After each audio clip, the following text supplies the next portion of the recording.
Arben, Luan, and Drita arrived in Liverpool with nothing but determination and a promise to survive. What started as a quiet struggle for work soon became the foundation of Europe's most secretive crime empire, one that operated in plain sight while no one noticed. In the early 1990s, northern Albania was a place frozen in time, isolated by rugged mountains and a history of political upheaval. Villages clung to steep hillsides, where generations had lived in the same homes, following the same traditions. The fall of communism had left a vacuum. The state could no longer provide, and people were left to fend for themselves. Families struggled to survive, relying on small plots of land, livestock, or occasional labor.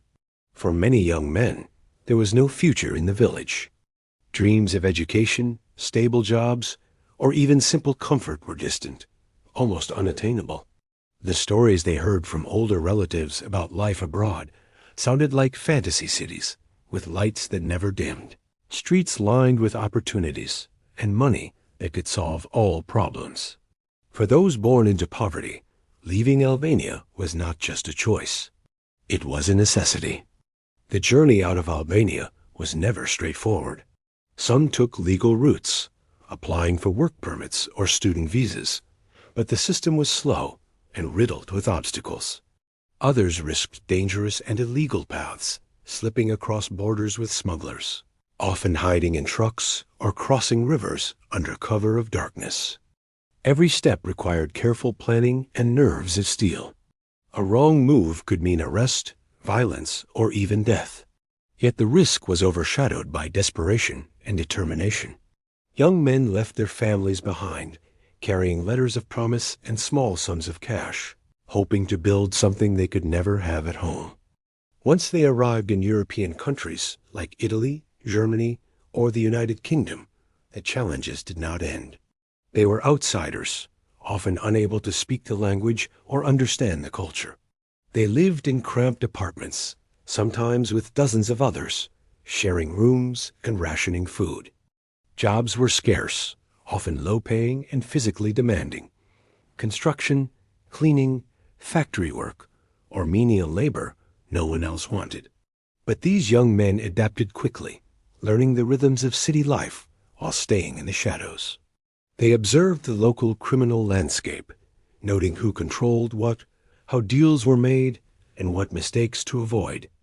In these silent observations, seeds of future ambition were planted. What set them apart was their patience and invisibility. Unlike other migrant groups who sought recognition or status, these newcomers understood the power of being unnoticed. They did not flaunt wealth or seek attention. They worked long hours, sent money home, and gradually built networks of trust. By the time anyone realized their presence, they had already begun to form small alliances and connections that would later prove critical. Family loyalty was paramount. Promises made in the mountains of Albania were carried into every new city. Every decision, every risk, was measured against the potential to protect those back home. Even at this early stage, there were whispers of something unusual. Unlike typical criminal groups, they did not rely on noise, intimidation, or flashy power displays. They were quiet, disciplined, and remarkably organized, blending seamlessly into migrant neighborhoods, learning from the failures of others, and quietly preparing for a future that no one could yet see. The foundations of what would become a sprawling, silent empire were being laid, one calculated step at a time, in the shadows of European cities where nobody noticed them, and nobody ever expected what was to come. By the late 1990s, small groups of Albanians had begun to settle in British cities, drawn by the promise of work, opportunity, and a chance to escape the hardships of their homeland. Liverpool became a particularly strategic destination. Its long history as a port city meant it was connected to international trade routes, and its diverse neighborhoods were home to generations of working class families who were accustomed to outsiders coming and going. For the Albanians, this meant they could move into the city without attracting immediate attention, quietly embedding themselves into communities that were themselves familiar with economic struggle and resilience. At first, their presence was barely noticed. They took jobs that locals often rejected, cleaning offices, unloading docks, working in construction, and performing any labor that required endurance rather than credentials. As the Albanian groups settled, they began to understand the subtle rhythms of the city. They observed the way local gangs operated, noting the hierarchy, methods of intimidation, and weaknesses. Unlike the loud and aggressive British gangs, the Albanians relied on discretion. They avoided flashy cars, public disputes, and unnecessary attention. Their influence grew silently, like roots spreading underground, unnoticed by those who assumed power was visible only in violence or chaos. Even as they performed menial labor during the day, they began forming networks within their own community, maintaining close family ties and connections with contacts back in Albania. Money was sent home regularly, not as charity, but as a way of building influence, loyalty, and support. These small remittances transformed villages in northern Albania, creating pockets of prosperity that further cemented the sense of trust and obligation between those in the city and their families abroad. Integration into Liverpool's underworld did not happen overnight. The Albanians were initially subcontracted by local gangs to perform low-level criminal tasks, running errands, moving goods, or delivering messages. They learned from these experiences, observing patterns of trust and betrayal, noting the inefficiencies, and identifying opportunities. Unlike many migrant groups who quickly sought recognition or dominance, these newcomers moved deliberately, avoiding direct confrontation, and instead focusing on learning every aspect of the system they were entering. Every small operation they undertook was an investment in understanding, an opportunity to gain knowledge without risk. What distinguished them was their combination of patience, intelligence, and loyalty. While other groups often relied on fear or reputation to secure power, the Albanians relied on meticulous organization and silence. They kept internal disputes private and dealt with issues swiftly and discreetly, ensuring that mistakes did not become public or attract unwanted attention from law enforcement. Their modest lifestyles served as camouflage, making them appear as ordinary workers while laying the foundation for something far larger. By quietly observing, learning, and embedding themselves in Liverpool's working-class neighborhoods, they began to create informal hierarchies and alliances. Trust became the currency, and secrecy was the code. Even as local authorities remained largely unaware, these early settlements in Liverpool marked the beginning of a long-term strategy, a methodical, patient approach to power that would allow them to expand influence without drawing the attention or ire that so often destroyed other criminal enterprises. In these quiet streets and modest homes, the blueprint of an empire was forming, invisible to the public eye and unstoppable in its silent determination. As the new millennium arrived, the Albanian presence in Liverpool had evolved from a small group of migrant workers into a network capable of operating on a much larger scale. What had started as observation and minor participation in local criminal activities transformed into something far more organized and ambitious. They had learned the city's rhythms, the weaknesses of local gangs, and the inefficiencies of law enforcement, and they began to exploit these insights with precision. Unlike many criminal organizations that announce themselves with violence, intimidation, or media attention, the Albanians remained almost invisible. Their rise was quiet, deliberate, and devastatingly effective. Control of drug supply routes marked the first significant milestone. Local gangs, accustomed to operating independently, found themselves suddenly undercut. Shipments that once arrived late or were stolen now reached their destinations on schedule, with purity higher and prices lower. Competition that had been chaotic and fragmented began to vanish without notice. Police reports listed missing shipments or unexplained disappearances, but rarely could investigators trace these events back to the Albanians. Their method relied on efficiency rather than chaos. They had learned that real power came from control, not spectacle. Family ties back in Albania were a crucial advantage. They could secure consistent production and reliable transport, ensuring the supply of illegal goods was steady and dependable. Unlike other groups that relied on local alliances that could be broken by betrayal or greed, the Albanians depended on blood ties and long-term loyalty. Contracts were rarely spoken aloud. Agreements were understood through trust and shared history. This invisible infrastructure allowed them to dominate quietly, and anyone who attempted to interfere often vanished or was dealt with in a way that left no trace. Fear was implicit, and obedience came without threats. As their control strengthened, the Albanian groups diversified their operations. They moved beyond drugs into human trafficking, smuggling, and money laundering, using legitimate businesses as fronts. Restaurants, construction companies, and import-export firms became channels for transferring money across borders, further insulating the organization from law enforcement. Their presence in Liverpool was no longer just a migrant story. It was the emergence of an empire built on secrecy, patience, and careful observation. Each step was calculated, every action measured, and every decision informed by the long-term goal of dominance without detection. Despite the growing power, violence remained rare but precise. Public shootouts, street fights, or gang wars were unnecessary and avoided at all costs. When force was required, it was surgical. Targeted individuals disappeared. Debts were enforced quietly, and warnings were delivered indirectly. This restraint not only protected members from legal scrutiny, but also maintained the illusion of normalcy.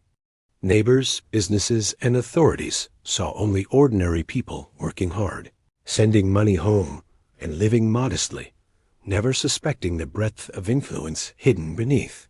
By the mid-2000s, Liverpool's underworld had shifted entirely. The Albanian groups were no longer newcomers or minor players. They were the silent rulers of supply chains, controlling what others could not even fully trace. Their empire was invisible in plain sight, thriving on patience, loyalty, and a network of trust that spanned countries. The city had been taken over, not through noise or chaos, but through quiet calculation and an understanding of power that few had ever encountered. The silent takeover was complete, and the Albanians had proven that dominance could be achieved without ever raising a voice. By the mid-2000s, what the Albanians had built in Liverpool was no ordinary criminal organization. It was a new kind of empire, one that operated almost entirely in the shadows and relied on systems invisible to outsiders. Unlike traditional gangs that depend on brute force, flashy displays, or public intimidation, this organization thrived on secrecy, discipline, and trust. The leadership structure was unlike anything authorities were used to seeing. There were no public faces, no recorded meetings, and no hierarchical charts. Decisions were made quietly, often within families or through trusted intermediaries who carried instructions without leaving evidence. Loyalty was absolute, and members understood that betrayal was more than dangerous. It was unthinkable. Every member had a role, and each role was carefully monitored. Some oversaw the flow of goods, ensuring shipments arrived safely from production points in Albania and other parts of Europe. Others managed the distribution network within Liverpool, making sure that operations ran smoothly without attracting attention. Some handled financial transactions, moving cash through businesses that appeared legitimate, construction firms, import-export companies, and small retail shops. These businesses functioned as both covers and profit centers. Money would flow in from legal activities, intermingled with illicit gains, and then moved seamlessly across borders, making it nearly impossible for authorities to trace the true source. One of the most striking aspects of this empire was the way it blurred the lines between legality and criminality. By investing in small businesses and real estate, the organization created an appearance of normalcy. Members lived modest lives, avoiding luxury cars, expensive watches, or other symbols of wealth that might attract attention. In many ways, they were invisible, not because they lacked power, but because they understood the power of anonymity. Wealth was accumulated quietly, influence expanded without spectacle, and control was maintained without drama. This strategy allowed them to operate for years without triggering the alarms that usually accompany organized crime. The network extended beyond Liverpool, linking cities across Europe through trusted channels. Family connections in Albania remained the backbone of production and logistics. Villages that had once been impoverished were transformed almost overnight. New houses were built, small businesses flourished, and local communities benefited from the wealth sent home. These acts were not charity. They were investments in loyalty. Each remittance strengthened the ties that held the organization together, ensuring that every person involved had a personal stake in its survival. Violence, when used, was precise and controlled. Unlike other gangs that resorted to public confrontations to assert dominance, the Albanians eliminated threats quietly. Competitors who posed risks were removed without fanfare, sending subtle warnings to others who might challenge their authority. Fear was implied rather than displayed, and respect was earned through consistency, reliability, and the ability to act decisively when necessary. This quiet discipline allowed the organization to expand its reach without drawing attention. By the time authorities began to notice anomalies in supply chains, banking transactions, or sudden changes in the criminal landscape, the Albanians had already moved ahead, adapting to new threats and shifting their operations. Their empire was not just a criminal enterprise. It was a model of strategic patience and operational excellence. Liverpool had become a central hub for one of Europe's most sophisticated silent networks, a city taken not with guns or violence, but with meticulous planning, discretion, and the unshakable bond of trust. By the late 2000s, the Albanian network in Liverpool had grown so sophisticated that it began to attract the due attention of law enforcement, but not in the ways most authorities expected. Unlike traditional gangs whose operations are visible through street-level violence or overt criminal acts, the Albanians operated in a way that left very few traces. They rarely appeared in public disputes, avoided flashy displays of wealth, and kept their communications encrypted or verbal, passed through trusted channels. Investigators began to notice patterns, small anomalies in supply routes, shipping manifests, and financial flows that seemed to point to a single source. But even when incidents were linked, arrests often led nowhere. Those apprehended rarely had concrete information to share, and the code of silence within the organization was impenetrable. The first signs of trouble for the empire came not from street-level law enforcement, but from intelligence units piecing together larger networks. Europol and the UK's Serious Organized Crime Agency began to notice connections between cases that, on the surface, appeared unrelated. Drug seizures in Liverpool mirrored incidents in London and Birmingham, all involving the same methods of transport and packaging. Human trafficking operations shared logistical similarities. Money laundering schemes across Europe showed strikingly similar patterns in the way cash was moved through legitimate businesses. These connections suggested an overarching system, but tracing it back to specific individuals was nearly impossible. Despite mounting pressure, the Albanian groups adapted quickly. They were masters of flexibility and foresight, anticipating interference and shifting operations before authorities could respond. Shipments were rerouted through new ports, financial flows were disguised in new businesses, and contacts in Albania ensured the steady supply of resources. The organization's decentralized structure, based on trust and family ties, meant that removing a few members did not cripple operations. Even arrests failed to break loyalty. Imprisoned members continued to follow instructions and maintain silence, understanding that the survival of the network depended on cohesion above all else. Inside the organization, discipline and loyalty were reinforced through subtle but effective means. Members knew the consequences of betrayal were severe, but enforcement was rarely violent in public. Disappearances or mysterious accidents served as warnings, and rumors alone maintained order. Each member's personal connection to the broader network family, community, and long-standing relationships created a sense of personal accountability that no law enforcement agency could replicate. Trust was both a weapon and a shield, allowing the organization to function with remarkable efficiency, even under scrutiny. Meanwhile, authorities began to see the broader implications. The Albanian Empire was no longer confined to Liverpool. It was part of a transnational web that touched multiple European countries. Investigators realized that conventional policing methods, which often relied on informants, visible evidence, or surveillance, were inadequate. The organization operated in shadows, blending legal and illegal activities seamlessly. Patterns emerged in financial records, shipping documentation, and property ownership, but each clue was carefully obscured.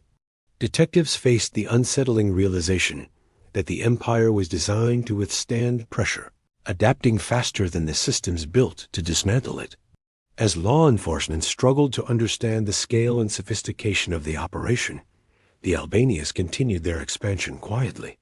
Their methods had proven resilient, their loyalty unbreakable, and their control over Liverpool's underworld nearly absolute. What began as a network of migrant workers had evolved into a disciplined, nearly untouchable criminal enterprise. The cracks that authorities noticed were not flaws in the system, but carefully managed vulnerabilities that allowed the empire to remain hidden, untouchable, and silently dominant. By the end of this period, the true challenge for investigators was clear. They were up against an organization built not on chaos, but on quiet precision, absolute loyalty, and an unshakable code of silence. The first major breakthrough in the investigation of the Albanian Empire came not through arrests or raids, but through financial intelligence. Law enforcement agencies across Europe had struggled for years to penetrate the organization's veil of secrecy, and traditional surveillance had yielded little. The empire's brilliance lay in its ability to operate without leaving visible traces. Shipments arrived on time, disputes were resolved quietly, and members maintained modest lives that drew no suspicion. But money, as it often does, eventually left patterns that could not be erased. Routine audits and financial investigations into Liverpool businesses began to uncover links between local enterprises and previously unconnected banks in Albania. The scale of these connections was staggering. Small family-run companies were funneling vast sums across borders, disguised as legitimate transactions, yet tied to operations that spanned multiple criminal enterprises. Authorities realized that they were not dealing with street-level crime, but a sophisticated transnational network that had carefully intertwined legality with illicit activity. The realization came slowly. Initial investigations into a handful of construction firms and import-export businesses seemed routine, nothing more than standard anti-money laundering checks. But as auditors traced accounts and cross-referenced transactions, a web of connections emerged. Liverpool businesses were tied to financial institutions in Albania, Italy, and other European hubs, all linked to the same network of trusted family contacts. Every discovery revealed a scale of operations that far exceeded anything previously imagined. The response was coordinated, but cautious. Europol, working alongside British authorities, developed a strategy to map the financial and logistical networks that underpinned the empire. Simultaneous raids were planned across multiple countries, aiming to seize assets, freeze bank accounts, and disrupt the flow of goods. Even then, the organization's leaders anticipated such moves. Operations were decentralized, so targeting a few individuals or businesses would not cripple the system. They had contingency plans and trusted lieutenants ready to reroute shipments, transfer money through alternative channels, and maintain influence over local operations.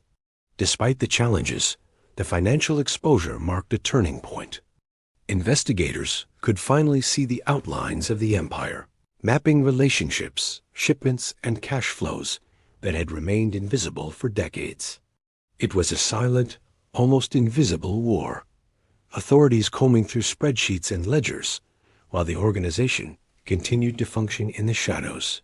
Every transaction revealed new layers, showing how the empire had blended legitimate business with criminal enterprise so seamlessly that outsiders could easily be fooled. Even as raids and asset seizures began, the Albanians remained unusually calm. There were no dramatic shootouts, no public confrontations, no chaos in the streets. Those who were arrested remained loyal, offering nothing to authorities and maintaining the code that had sustained the empire for years. The network adapted quickly, shifting operations, opening new financial channels, and ensuring that supply chains remained intact. The financial breakthrough exposed not only the scale of the organization, but also its ingenuity. The Albanian Empire had been built to withstand scrutiny, but numbers, as impartial and persistent as they are, could not be hidden forever. Investigators now had a tool that could trace influence across borders, link shipments to accounts, and reveal the infrastructure that had allowed a quiet, invisible criminal empire to dominate Liverpool for more than a decade. For the first time, silence was met with scrutiny, and even the most disciplined empire had to confront the reality that its operations could be traced not through violence, but through the quiet, unrelenting trail of money. When arrests finally came, there was no dramatic spectacle, no sirens wailing through the streets, no public shootouts. The operation unfolded with a quiet precision that mirrored the methods of the empire it sought to dismantle.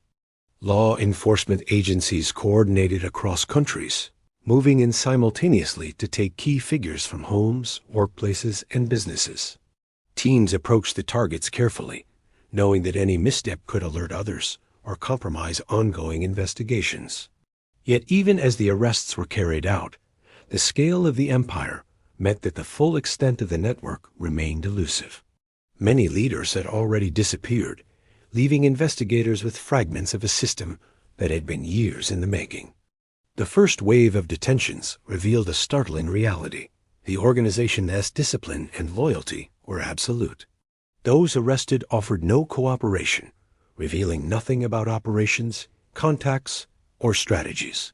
Inside the courtrooms, prosecutors struggled to explain the intricate web of influence, money, and supply chains that stretched from Liverpool to Albania and beyond. Each trial highlighted a fundamental problem for law enforcement. Even with arrests, the organization's structure was resilient. Removing a few individuals did not collapse operations. Because power was distributed, trust was embedded in families, and communication relied on long-standing, personal networks rather than formal hierarchies. In many ways, the empire began to fracture not through confrontation, but through absence.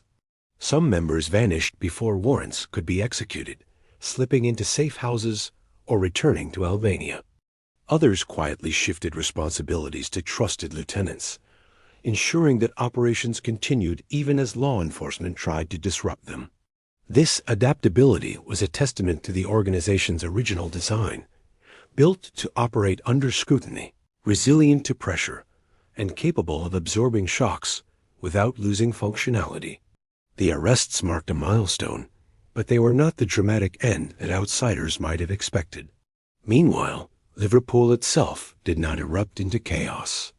Drug markets adjusted, new gangs and opportunistic operators moved into vacuums, and life continued in the city's neighborhoods as if nothing had changed.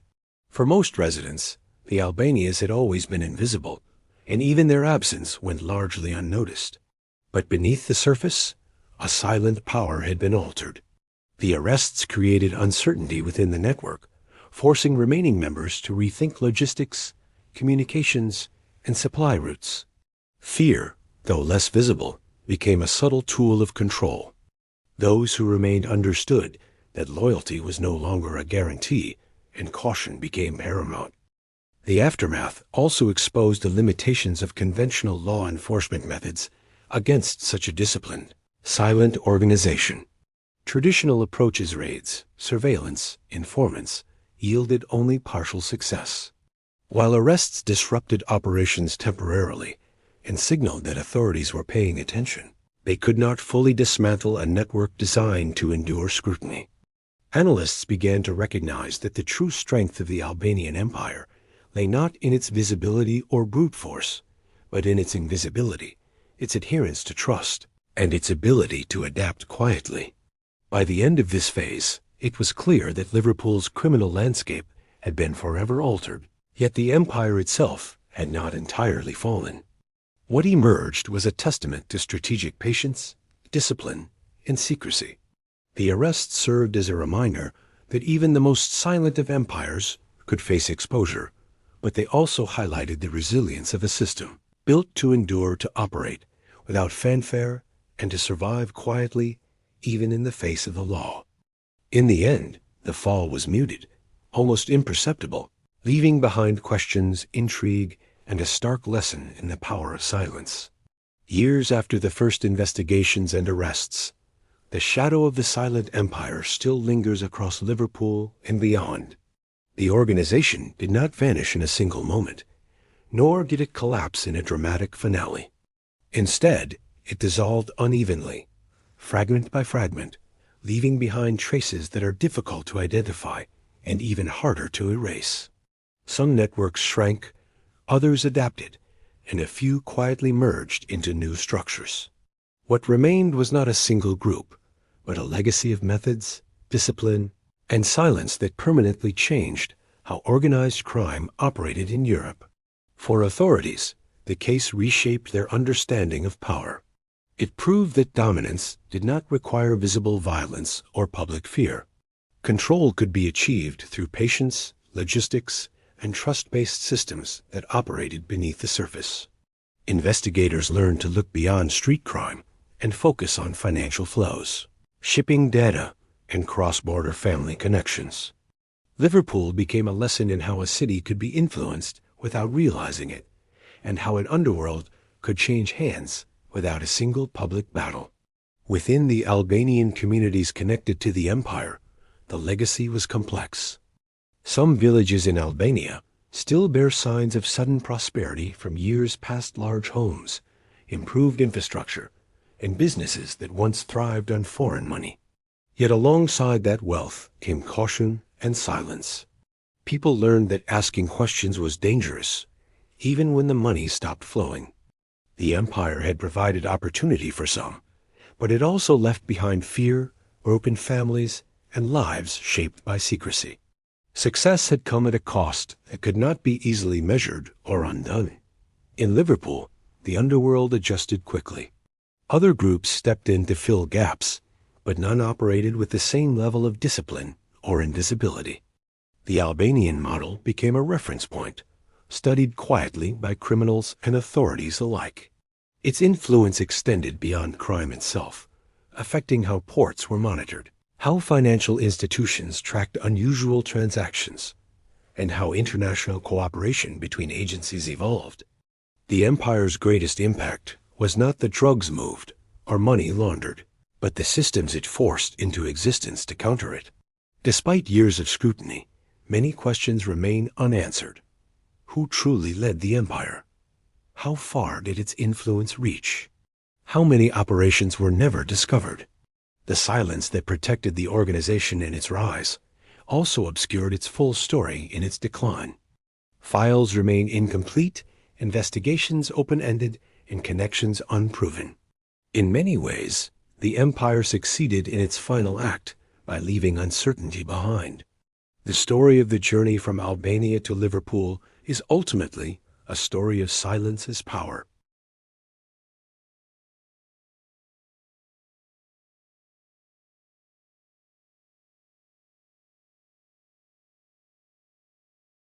The empire may no longer rule openly, but its methods continue to shape the criminal landscape of Europe. In the end, the most unsettling truth is not that such an empire existed, but that it thrived for so long without being seen, proving that the quietest forces are often the hardest to stop and the most dangerous to ignore.